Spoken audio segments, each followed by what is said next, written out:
এক দেশে ছিল এক ছোট্ট গ্রাম। নাম তার জ্যোৎস্নাপাড়া।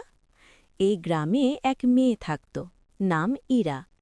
ইরার বিশেষ একটা গুণ ছিল, সে কাগজ দিয়ে যা বানাত তাতে নাকি প্রাণ এসে যেত। এক রাতে পূর্ণিমার আলোয় ইরা একটা ছোট্ট কাগজের নৌকা বানিয়ে নদীতে ভাসাল। হঠাৎ চাঁদের আলো নৌকাটার উপর পড়তেই নৌকাটা সত্যি সত্যি চলতে শুরু করল। নৌকা ইরাকে নিয়ে চলল এক অদ্ভুত দেশে, যেখানে গাছ কথা বলে, ফুল গান গায়, আর বাতাস গল্প শোনায়। সেই দেশে রাজত্ব করত এক দুঃখী রাজকুমার। তার রাজ্য থেকে সব রং হারিয়ে গিয়েছিল, কারণ সে হাসতে ভুলে গিয়েছিল। ইরা তাকে বলল, রং চুরি যায় না, রং লুকিয়ে থাকে হাসির ভেতরে। ইরা কাগজ দিয়ে বানাল এক হাসির পাখি।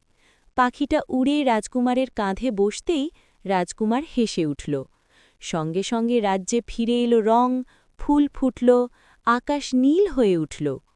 রাজকুমার ইরাকে থাকতে বলল, কিন্তু ইরা বলল, রূপকথা সুন্দর, কিন্তু বাড়ির পথ তার চেয়েও সুন্দর।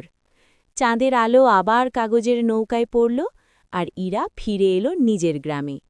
সকালে সবাই দেখল, ইরার বানানো কাগজের নৌকাটা এখনও নদীতে ভাসছে, আর তার গায়ে লেখা, যে স্বপ্ন দেখে সে কখনো একা থাকে না।